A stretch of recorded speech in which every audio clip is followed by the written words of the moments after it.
Po 10 letih stabilnega ali celo naraščajočega obrambnega proračuna se je obrambni sistem prvič v tem mandatu soočil z posledicami gospodarske krize in s tem seveda posledično tudi zmanjševanjem obrambnih izdatkov ob uveljavljanju vladnih varčevalnih ukrepov.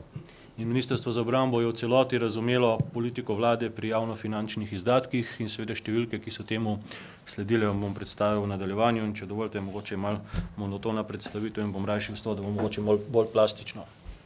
Torej, vaš stolpec na levi strani, to je stolpec, ki govori o sprejetih finančnih načrtih oziroma o oceni za 2011 in 2012. Iz tega vidite, da v 4 letih mandata te vlade je bilo načrtovano oziroma v nekih prejšnjih dokumentih sprejeto za 2 milijarde 332 milijonov evrov namenjenih za obrambno področje.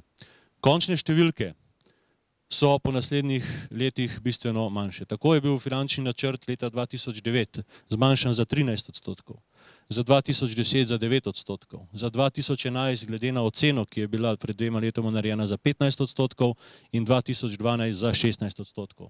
In končna številka finančnih sredstev za 4 leta mandata te vlade je nekaj nad 2 milijardi evrov za obrambno področje, kar pomeni 13% manj glede na predvideno oziroma na že sprejete številke, če lahko naprej Aleš.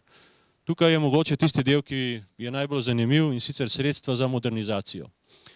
Po že sprejetih oziroma po ocenah bi bilo za modernizacijo namenjenih 384 milijonov evrov. Končna številka bo 189 milijonov evrov, kar pomeni, da za modernizacijo vojske bo 51% sredstev manj. Enako je za področje infrastrukture, čeprav padec tukaj ni toliko velik, namesto 60 milijonov, ki so bili sprejeti ali ocenjeni, je številka 46, kar pomeni 13% manj sredstev.